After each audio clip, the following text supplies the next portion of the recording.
अबीरा कहती मेरे अपॉइंटमेंट है, मैं चेकअप के लिए जा रही हूँ। हारून कहता है मैं तुम्हारे साथ चलता हूँ, डॉक्टर से तुम्हारी और बेबी की हेल्थ के बारे में पूछ लूंगा। अबीरा कहती है तुम्हारी कोई जरूरत नहीं है, मैं खुद चली जाऊंगी, तुम नेक्स्ट टाइम चले जाना।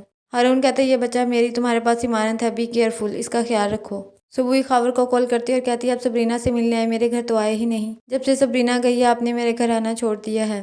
खावर कहता है जिस तरीके से वो इस घर से गई है ना, बस भूल नहीं सकते। लेकिन मेरी बेटी का दिल बहुत बड़ा है, उसने सबको माफ कर दिया, हत्ता कि मुझे भी। वही कहती है आप समझते हैं कि ये सब मेरी वजह से हुआ है। खावर कहता है नहीं, तुमने उसे औलाद की तरह पाला है, ये सब मेरी कोताही की वजह से हुआ है। सबरीना की मोहित से शादी नहीं होनी चाहिए थी, ये सब अबीरा की प्लानिंग की वजह से हुआ है, उसने शानजे का यूज किया। सब वही कहती मेरी बेटी का कोई कसूर नहीं है, मेरी बेटी तो अब अपने घर भी चली गई है। सबरीना और मोहित की तो अब भी लड़ाइयाँ हो रही हैं सरमत की वजह से। मैं उस घर में नहीं रहती, लेकिन पता मुझे सब होता है। सबरीना मोहित के बारे में सोच रही होती है कि वो आज आप ही से मिलेगा, पता नहीं क्या बात हो गई। वो प्याज काट रही होती है कि उसका हाथ कट जाता है। निशा कहती है तुम जाकर बैठ जाओ, मैं खुद कर लेती हूँ ये काम। मोहित कहता है तुमने मुझे क्यों बुलाया है। अबीरा कहती है मेरी आंखों में आंखें डालकर कहोगे तुम्हें मुझसे मोहब्बत नहीं है या तुम्हें मुझसे नफरत है। मोहित कहता है मुझे तुमसे नफरत नहीं है। अबीरा कहती है फिर नफरत नहीं तो मोहब्बत है, दोनों में से एक चीज होनी चाहिए। मोहित कहता है मैं तुम्हारी आंखों में आंखें डालकर 1000 बार कह सकता हूँ मुझे तुमसे मोहब्बत नहीं है, बल्कि सबरीना से है। तुमने मुझे दुत्कार दिया था, उसने मुझे संभाला और जिंदगी की तरफ वापस लेकर आई है। अबीरा कहती है वो सरमत को पसंद करती है ना, वो तुम्हारे लायक है, वो तुम्हें छोड़ देगी।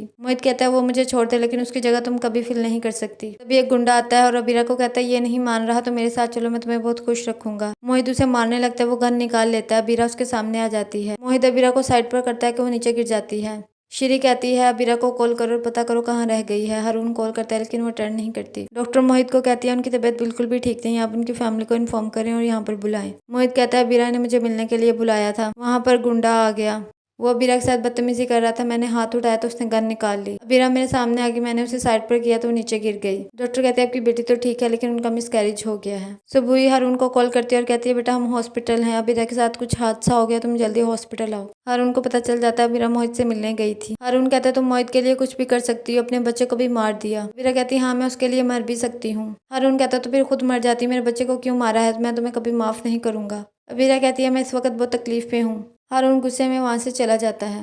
हारून घर आके बहुत ज्यादा रोता है। सुबह ही अबीरा को कहती है तुम मोहित से मिलने क्यों गई थी। अबीरा कहती है मेरे दिल पे बस कुछ वजन था जो हल्का करने गई थी, मैं उससे माफी मांगने गई थी। अबीरा कहती है हारून की तरह आप भी यही समझते हैं कि अपने बच्चे को मारने वाली मैं खुद हूँ। सुबह ही कहती है नहीं मैं ऐसा कुछ नहीं समझती, लेकिन तुम्हें मोहित को मिलने नहीं जाना चाहिए था।